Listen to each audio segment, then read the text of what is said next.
বিকালের দিকে ছেলে ঘুম থেকে উঠে বায়না করলো আজ ফ্রাইড রাইস খাবো, কিন্তু বাড়িতে ডিম ছাড়া কিছুই নেই, আর ছিল দুপুরের কিছু ভাত। বাস ওই দিয়েই বানিয়ে ফেললাম restaurant style egg fried rice.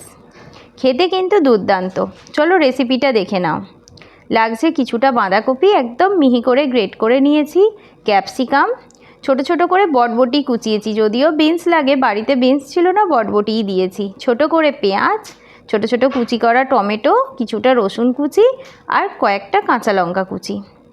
বেশ চলো তাহলে কড়াইতে তেল দিয়ে দিই।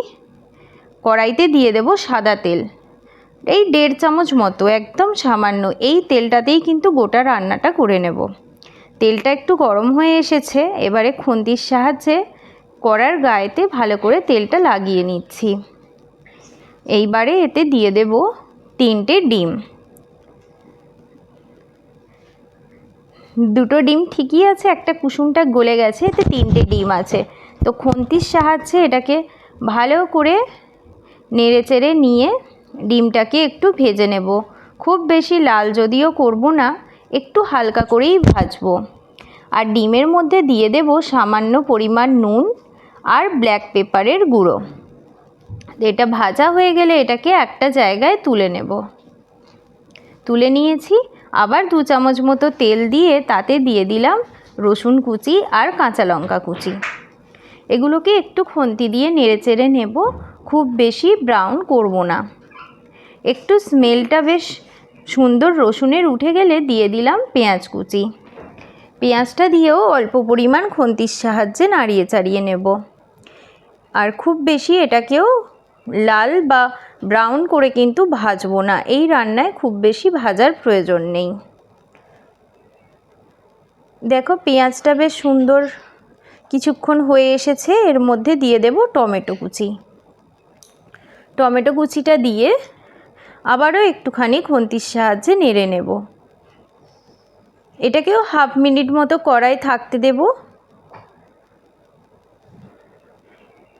একটু যখন এই ভাজা ভাজা হয়ে গেছে, হাফ মিনিট মতো পরে দিয়ে দিলাম বটবটিটা। বটবটিটা দিয়ে আবার এর সাথে মিনিট খানেক ভেজে নেব।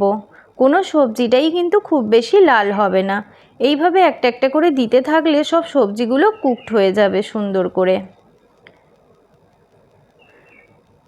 দেখো এগুলোকে নাড়াচাড়া করে মোটামুটি ভাজা ভাজা মতো হয়ে এসেছে হালকা। এই রান্নায় কিন্তু হলুদ দেওয়া হয় না, তাই এই রকমই থাকবে সবজিগুলো। এরপরে দিয়ে দেব ক্যাপসিকাম।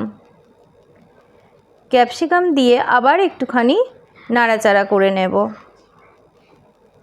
খুন্তির সাহায্যে। এইভাবে একটা একটা করে সবজি দিয়ে সুন্দর করে ভেজে ফেলতে হবে।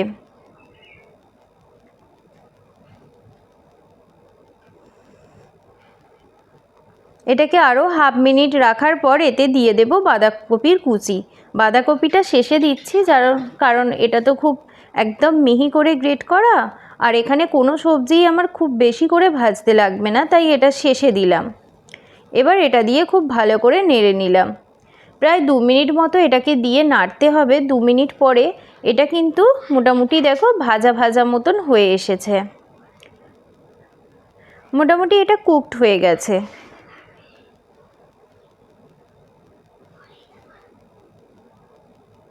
এই পর্যায়ে দিয়ে দিলাম অল্প করে ভাতগুলো, অল্প অল্প করে দিয়ে দিচ্ছি, দিয়ে আর নাড়তে থাকবো। দেখো দিয়ে দিলাম ভাতটা।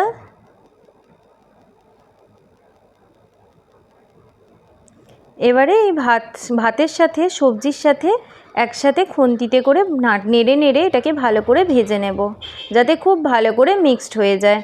তবে ভেজে নেব বলতে ভাত আর সবজি কোনোটাই কিন্তু লাল লাল হবে না, জাস্ট মিক্সড হবে। আর আঁচের ফ্লেমটা কিন্তু এই সময় অবশ্যই একটু মিডিয়ামে বা লোতে রাখতে হবে, হাই করলে হবে না, কারণ তাহলে ভাতগুলো কিন্তু কড়ার গায়েতে আটকে যেতে পারে। ভাতগুলো মোটামুটি হয়ে গেছে মিক্সড করা। এবারে ডিম দিয়ে দেব, ভালো করে ছড়িয়ে ছড়িয়ে ডিমগুলো দিয়ে দিলাম। এবার ডিমগুলো দিয়ে আবার খুন্তির সাহায্যে ভালো করে ভাতের সাথে মিক্সড করে নেব। এইভাবে মিক্সড করতে করতেই কিন্তু ভাতটা আস্তে আস্তে ভাজা হয়ে আসছে। এই পর্যায়ে দিয়ে দেব 1 ছিপি মতো সোয়া সস। এই রান্নায় কিন্তু খুব বেশি মশলার প্রয়োজন হয় না। এই 1 ছিপি সোয়া সস দিলেই রাইসের কালারটাও যেমন সুন্দর হয়ে যাবে, তার সাথে সাথে রেস্টুরেন্ট স্টাইল একটা ফ্লেভারও কিন্তু আমরা রাইসের মধ্যে পেয়ে যাব। এইভাবে নেড়ে নেড়ে আরও মিনিট 2 ধরে ভালো করে ভাতটাকে ভেজে নিলাম।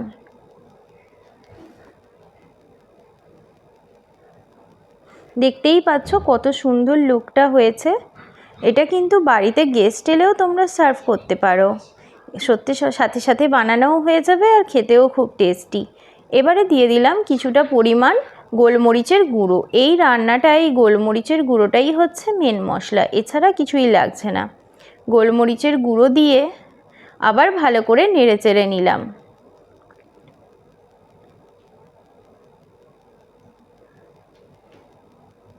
নাড়তে নাড়তে দেখো ভাতগুলো প্রায় ভাজা মতন হয়ে এসেছে। ব্যাস আমাদের ফ্রাইড রাইস রেডি প্লেটের জন্য। এইভাবেই আজ সন্ধ্যায় বানিয়ে ফেলো এই টেস্টি ফ্রাইড রাইস, আর আমাকে কমেন্টে অবশ্যই জানিও কিন্তু খেতে কেমন হয়েছে। চলো আজকের ভিডিওটা দেখার জন্য ধন্যবাদ। কালকে চলে আসবো আবার নতুন কোনো রেসিপি নিয়ে।